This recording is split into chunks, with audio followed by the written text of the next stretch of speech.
thank you very much. I'm very pleased to be there and to speak here about busting zombie trials. So when I came the first time here, I thought that I was surrounded by zombie pieces in all showcase, and that's the perfect place to discuss that. So how would this kind of stuff work? Okay, yeah. Okay, so here are my conflict of interest. So actually, I was not involved in any zombie trial. I have some funding, as you say, Laurence, from the European Union. Although I'm not the responsible, I am one of the PIs, so not the big chief of those two networks. But, and I am super cautious, like Jack, so I don't claim that any of these trials is fraudulent, but they are dead beyond any repair. So the term zombie trial was coined in this paper that was published for Halloween. And it was a paper by John Carlisle, who described the trials that he received in his own journal as an editor. So I will use this term, zombie trials. And this is my plan. This is the plan I will follow for this talk. And I will start here, the deadly virus. So you know that in every good zombie movie, you have like pandemic that comes on Earth and people get infected and develop a virus. And hopefully, we have something super useful when you have a deadly virus. We have vaccines. And among vaccines, so this is the showcase on the upper right, vaccines, if you look, yeah, vaccines. So it's about vaccine, and one specific vaccine, the Sputnik vaccine. And this is a figure that presents some data about the vaccine, about the phase 1 and phase 2 trial. And if you look carefully at the figure, so I have a lot of slides, so I will be super fast in each and every slide, but if you look carefully, you will find that there is an excess of homogeneity in some of those pictures. You know, we are humans, and what is very normal between humans and also among the same individual is to have some sort of variability, inter-individual variability, or variability also in the same individual, intra-individual variability. So this was seen by a colleague that is called Enrico Bucci, and of course some people try to investigate about this paper published in The Lancet. And Nature made his own investigation, and you can see that they asked to the Lancet editor what he will do, and the Lancet editor said that he won't comment on his policy to provide data from the study they published, but they will follow the situation closely, okay?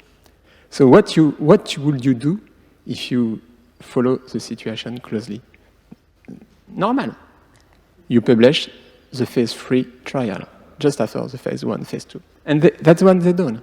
And if you look carefully at this Kaplan-Meier curve, you will see here, just here, that there is something very strange.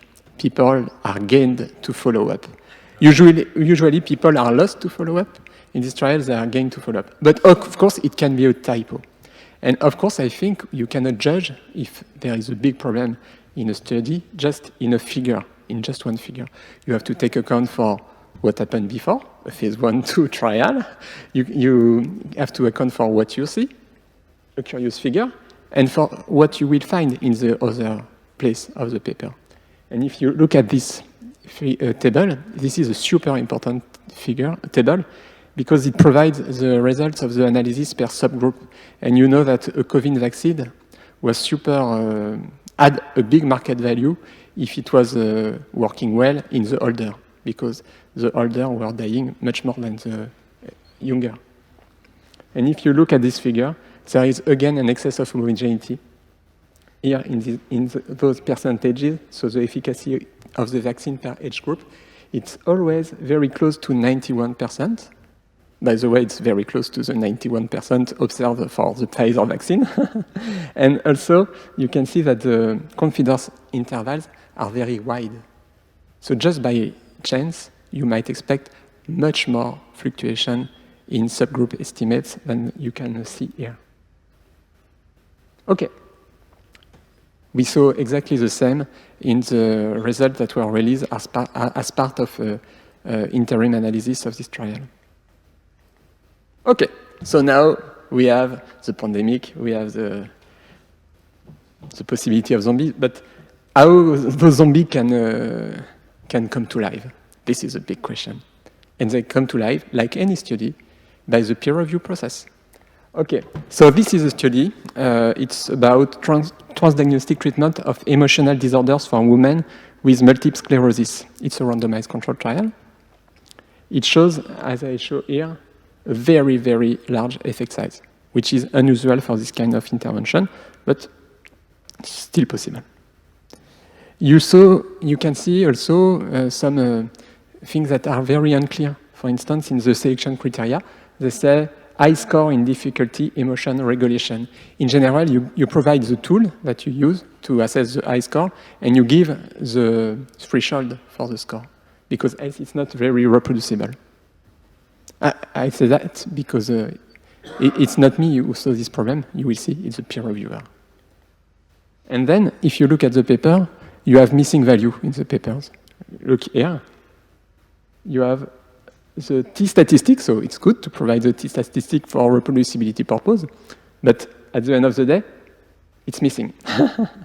You have also the Cohen's d, and at the end of the day, it's also missing. Also the confidence interval, here. So this can be an error, of course, but you have a sum of errors. But what is fun is that this journal has open peer review, so you can look at what the reviewers say. So because this should not pass peer review. You can at least say people, oh, you have omitted to put the confidence interval and the point estimate for your effect size.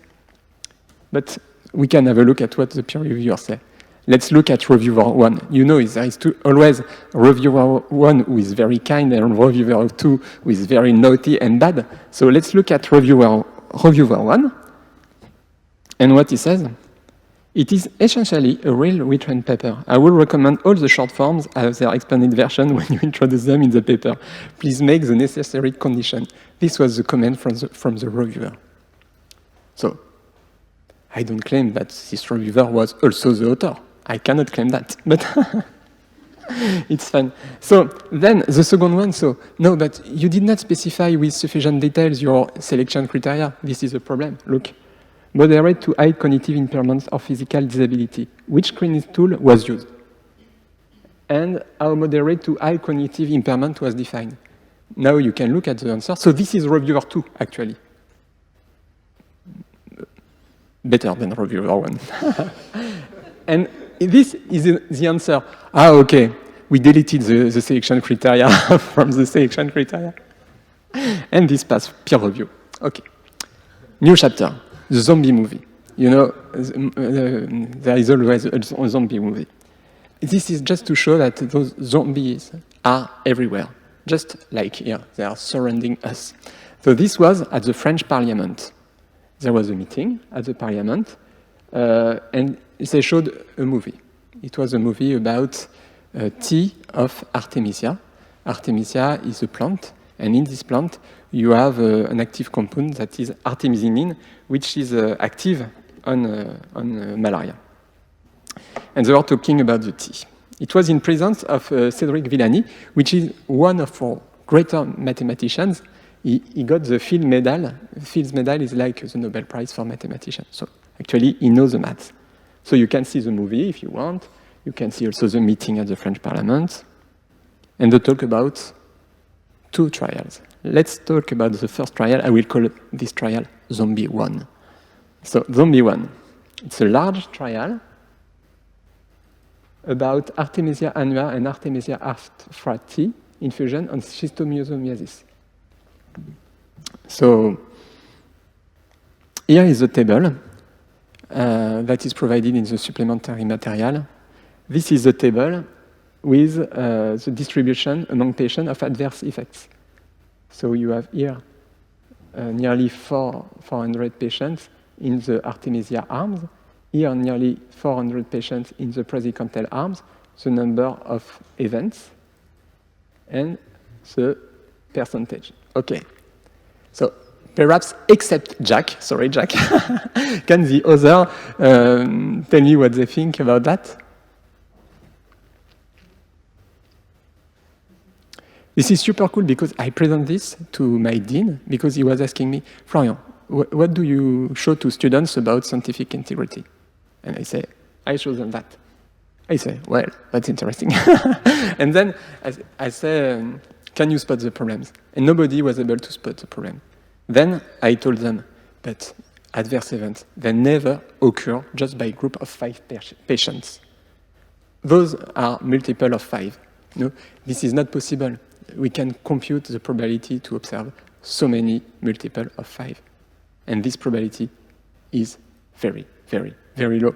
And when I saw that to my dean, he said, okay, I saw it, but no, this is a problem. It's not difficult to saw it when we are not ready to see it. But when you are ready to see it, you see it easily. So this is a table about adverse events. But now I will show you the Kaplan-Meier curves. Here are the Kaplan-Meier curves. Did you ever see? So again, a big lack of variability. But this went through peer review and was published, actually. So my colleagues started to discuss this case and send a letter to the editor. And they said, okay, we can compute the probability. The probability is 3.4. So here, this is the probability to observe such data in the adverse event table. So it's not impossible, but it's quite unlikely. And here is the answer. This is even more fun because the editor, it should have been retracted at the speed of the light, but the editor gave the authors the opportunity to answer. And they say, oh, we thank the author for their in-depth analysis of our study. And if we had received many of their excellent comments prior to publication, we will not have made all those mistakes. That is also what you wanted to say, Jack, but because when we say to people, look, this is what we are going to look, maybe some people will adapt and we won't see what we are looking for. And regarding abnormal multiple of 5, first we analyze the data as reside, okay, so perhaps there is a problem in the database, and this is possible. Second, results were similar to those observed for Artemisia trials that were against malaria. Come on, what? Similar to the other trial? Okay. I call the second trial Zombie 2, because you know, in each and every zombie movie, you have always a very bad sequel. You have exactly the same story, but in a slightly different context. So here, it's in malaria. So again, a big trial in malaria about Artemisia annua, Artemisia afra. So this is a table for adverse events, and actually they are honest. It was exactly the same. And they got also a new response from my colleague. We would like to point out that the same author, you can see that, and we found problems. We also found that the ethical numbers were the same between 2 trials, one in Artemisia, one in bilharziosis. And so there was a lot of problems, exactly the same in this trial. So we would have expected that the 2 trials were retracted at the speed of the light. But no, nothing happened. We thank the author for their in-depth analysis of our study. So they also provide more context to explain. So this was actually in the published literature, but it disappeared after. So that's why it's just an accepted manuscript, but not the paper. So we reported, so they claim this is the end that is super cool. They say, Dr. Muniyangli had great difficulties in implementing this Artemisia trial against malaria. Despite having received all appropriate approval, several academics and ministers subsequently attempted to obstruct the trial.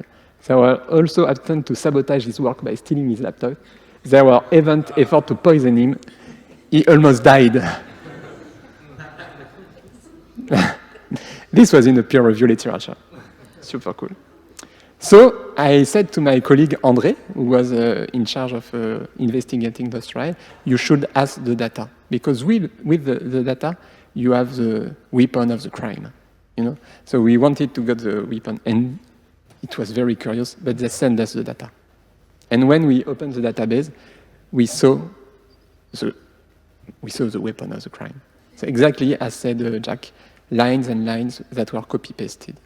So it's like I take half of the audience here, and you all have the same temperature during 5 or 7 days. So it was totally impossible. So we started to write this letter to say that we have suspicion of data fabrication in 2 Artemisia clinical trials, and we send this again to the editor. But then, under Gilibert, who was in charge of that, he received legal threats from the sponsor's lawyers. Those lawyers were called Artemisia lawyers. It was totally crazy. It was not about, because they said that we published the database, which was not true, but we sent the database to the editor through the online system. And when you send something through an online system, it creates a secure link. And if you have the secure link, you can download the data. So they said we published the data. And it was actually about copyrights. It could have been about protecting individuals, but there was no individual. But surely they have copyrights on that because it was like an art. So we had to delay the submission. I am not able to show you the database, but wait for it. They show the database in the movie. So you can have a look with your cell phone. You can look at 25 and that's sad. I can, but 25 and 40 minutes maybe, and you will be able to look at the database. They show it basically to the investigation journalist. So those are investigation journalists, but not the best ones. So then, how you can kill a zombie? It is super difficult to kill a zombie. You can try to burn a zombie, it's super resistant because they are already dead. So it's difficult to kill something that is already dead. And actually, with the lawyers, we were blocked, totally blocked, and nothing happened. Until I went to this conference, so it was very early in the COVID pandemic, so it was the last time before lockdown. And I went to this conference in Berlin, and I met Ivan Oransky there. You know, perhaps Ivan Oransky. He's a journalist, and he's in charge of Retraction Watch, the website that covers all these kind of issues. And I asked him, so Ivan, can you help me? I don't know what to do with those studies. And he said, I cannot help you. I'm a journalist, so I won't tell you what you have to do. But sometimes I cover things and it helps. and actually, in his talk, he was saying, where the buck stops? Where is the problem? And he said, the problem is when you have lawyers. And it was exactly what we were living in our case. So actually, we tried many things. We tried to ask the university. The university as a person for scientific integrity. So we contact the referent. My colleague André is in Rouen, and he contacts the person in his university. But he says, I'm looking at issues of scientific integrity, but I'm not looking at issue of scientific integrity when there is legal threats. This is where I stop.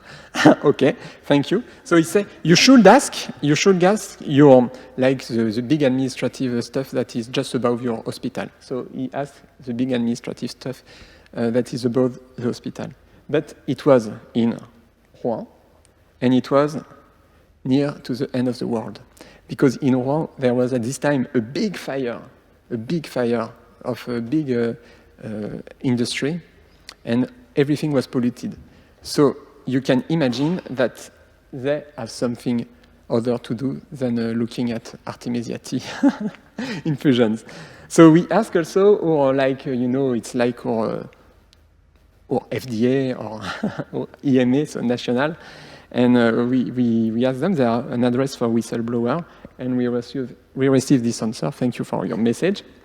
So nothing. And I ask also my integrity person in my university, and actually she helped, and she said, I can start an investigation, and I can start an investigation only for people who are working in French universities. So there was just one here, Professor Perron. And she said, I need to contact my colleague in his university. his university is UVSQ. So she contacted her colleague in UVSQ. And they said, so actually, we no longer have a person in charge of scientific integrity in our university because for the purpose of having high scores in the Shanghai rank, we have decided to merge with Paris-Saclay.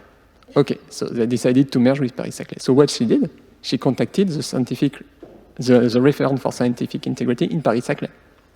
And he said, no, I'm referent for Paris-Saclay, but not for UVSQ. Please contact UVSQ. So they are doing basically nothing. So his lawyer, so we are here. And he said, even, but I write some journal articles and it helps. That's what he did. A little bit later, because meanwhile he had to cope with all this stuff about, COVID. So with hydroxychloroquine, the Lancet Gate, he had to cope with also all the stuff about COVID. So a lot of work for him. And in August, we were able to have this published in Retraction Watch. And actually, in September, 1 month later, the 2 papers were retracted. Because I think publishers are super afraid of the damage for their reputation when it becomes public. But before it is public, editors, publishers don't even care at all. So this is how you can kill a zombie. But you know what? When zombies are killed, they're still alive. This is a paper that is published by one of the authors that actually cites the zombie trial. Okay, so now we are about, so yeah, it's okay. We talk about zombies, now we will talk about science fiction because you have also some science fiction elements in zombies. Here is another thing. So a low laser level therapy to help people with autism. So I don't know exactly how it works, but this is a trial. This is a trial that is, in clinical trial, you can see that it's a trial that is run in Israel, but in the results that are posted on clinical trial, you can see that the patient comes from Cuba. So it's quite curious. If you look at the results on clinical trial, you can see that they are looking at a scale. So a scale for behavior, okay. People are selected based on the score of the scale, so you would expect at least some regression to the mean. And if you look at the placebo group, no difference between before and after, and almost no effect size. So you can be sure that you have to look at something in the placebo group for this trial. Okay, you have also still a lot of inconsistency in the paper. For instance, here, you have the global score of the scale that is this number, and here you have the subscale score. This is exactly the same number, so there is a problem again. If you look at the change from the beginning on the subscale and on the global score, you can see that there is a lot of numbers that are exactly the same. So again, an excess of heterogeneity. So you can ask for the data, and they provided the data. So here is the PDF. So this is what happened in the intervention group, and actually we were not expecting a lot in the intervention group, but this is what we saw. This is what we saw in the placebo group, and again you can see there is a lot of people that are totally cloned. This is not expected on such a scale that have a lot of at least heterogeneity in assessing things. Okay, so you know better that, but these are the ghost trials. I will be super fast, but this is a trial that was done in my university. It's not a clinical trial, it's like more a physiological experiment. They claim that they have found the cause for dyslexia. And many things are totally wrong in this paper. There is a lot of problems. Look, this is a laboratory of quantum electronic and chirality. So perhaps you already saw Men in Black or things like that, but this is a kind of laboratory that is expected to be super confidential. But there is the direction, the address. You can look at that. This is the lab. And then, you can look, of course, they say that they have approval from an ethical committee, but there is no approval for any ethical committee, and a lot of things. But they got a lot of citation, not so much, but they got a lot of news citations. They got a prize from the French Academy of Medicine, and they got 9 patents. Okay. So following the 9 patents, they develop a lot of intervention to treat dyslexia. And this is a big market. If you want to treat children at the school, it's a big, big market. And actually, they developed, following those patents, some Googles and some lamps to help people to read with dyslexia. But those are the object of 2 clinical trials. Those 2 clinical trials are ghost trials, unpublished. So, okay, house of the zombies now. Where do they live? They live in meta-analysis. And you can find, actually, zombie meta-analysis. This is one example. I was invited by PLOS to see if I was able to reproduce the results of the meta-analysis with the data provided by the authors. So they gave me the data, so it was part of an investigation from their side. So they give me the data, and here I was not able to reproduce the number of patients in the meta-analysis. I was not able to reproduce the numbers. Actually, there was inversions in the numbers. Actually, this is a study where only 6 patients with a 5-year follow-up were reported in the paper, while you had here 16 patients. So we had a lot of problems with the data, not possible to reproduce. And actually, I think it was a meta-analysis in which data extractions, that was very bad data extraction, but it occurs after the meta-analysis was done. This is very curious. But actually, I think that when I think it was a case of plagiarism at the beginning. This was plagiarized from another paper. PLOS found that there was some plagiarism, so they asked the underlying data, and then they had to extract in an urge the underlying data. And of course, they were not able to produce the same data. And here is the zombie data. So it gets retracted. So we are working in a project, so with more colors, actually, but just this one. But we are looking at zombie trials, and I hope that we will collaborate a lot with Jack on these issues. We want to systematically review zombie trials and to try inspect SR on those trials. And actually, that's all. So I want to thank everybody for that. So, of course, André Gilibert, and Dorothy Bishop, and other colleagues who will help to find those data, because when you are hunting zombies, it's good not to be alone and to go there with a lot of people. Thank you.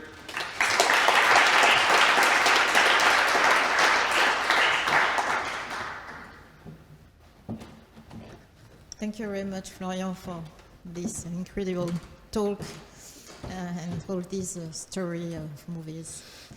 Is there any question for Florian? Yes?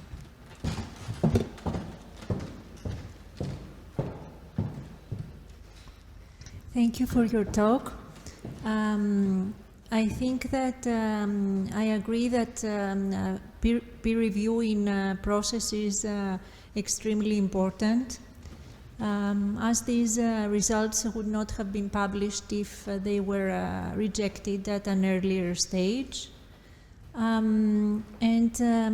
think that there is also a key role for the responsible editors of the journals, so that when a reject decision comes from a peer reviewer, they could follow up on that and consider it and keep in mind the suggestion of the peer reviewer, and also invite knowledgeable peer reviewers to assess the article. Yeah. Peer review is key, and but peer review might have some problems sometimes. But peer review is key. It's of course, if you during the peer review process you say to the people that there are very big problems with their trial, they might try to address the problems that are seen by the peer reviewer and submit elsewhere, because at the end of the day it will appear in a journal, of course. But I'm not sure that people will do that. So I think just people are submitting, they are being rejected, they're submitting elsewhere, and once it can pass. And peer review is sometimes quite difficult. So for our letter at the Lancet about the Sputnik trial, it took them a lot of time to peer review it. I have some details. So we submitted it for review on the 22 of February in 2021. Then the EMA launched its review process because the EMA was considering using the vaccine in Europe. So it was super important that we could communicate quickly our findings. By the way, we send it to the EMA to be more quick. Then it starts, yes. So we had no news. So we sent the findings actually on the 20th of March to the EMA. And then we still had no news from the journal. So we also started to write a rapid response in a BMG in order to put some pressure on the Lancet to publish our letter. And it took some time. Now we are in April. So in April we were still a little bit upset because we found that it would be very important to be fast and to publish our response. So I sent them an email and they say, we are sorry, this is Easter. We are in holidays. Happy Easter. And it took them the 9th of April to publish our just letter. But actually, it received no peer review, just editorial assessment. So basically, editors are free to do whatever they want and to take how many times they want. Actually, it was accepted in April, but it takes some time. So here are the proof. The proof were for May the 1st in 2021, but for reasons that I don't know, it was delayed until the BMG published a story about the vaccine and our findings, and then it accelerated the Lancet, who decided to publish it on the, on the 12th of May. So it can take a lot of time. So I have a lot of trust for the editorial process, for what editors are doing. But when they are fast to approve something, like a paper like the Sputnik vaccine, they were very fast to approve this because it was very important to be fast. But they need also to be fast to correct.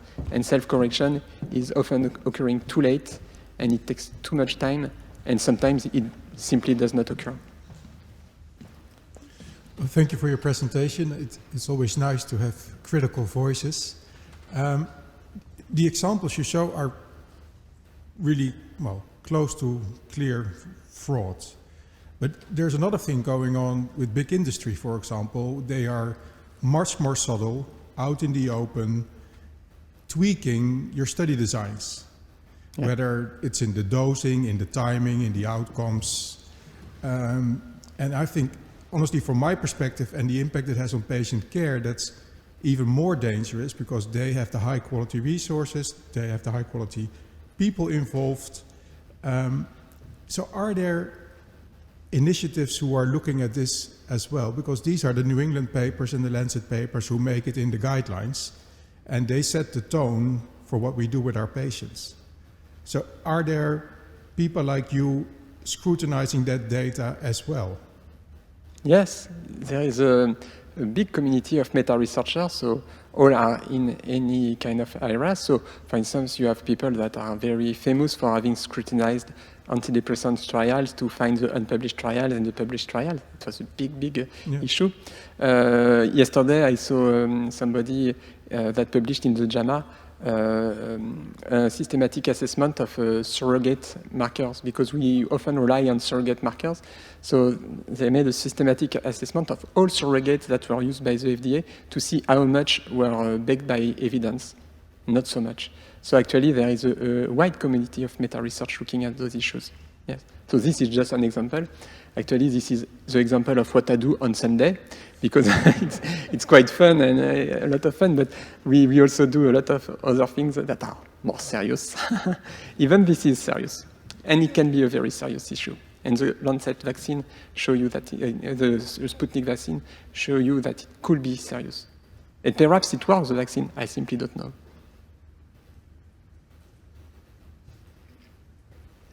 We also, sorry, this area, point out many pitfalls in reporting or design, and it is published. But I'm afraid that, as we told this morning, the impact of the publication on the future research is quite low, unfortunately.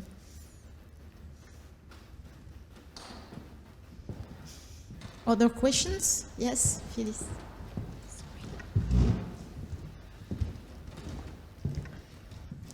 I think a lot of people here in the audience get invitations to review papers maybe 5 or 10 times a week.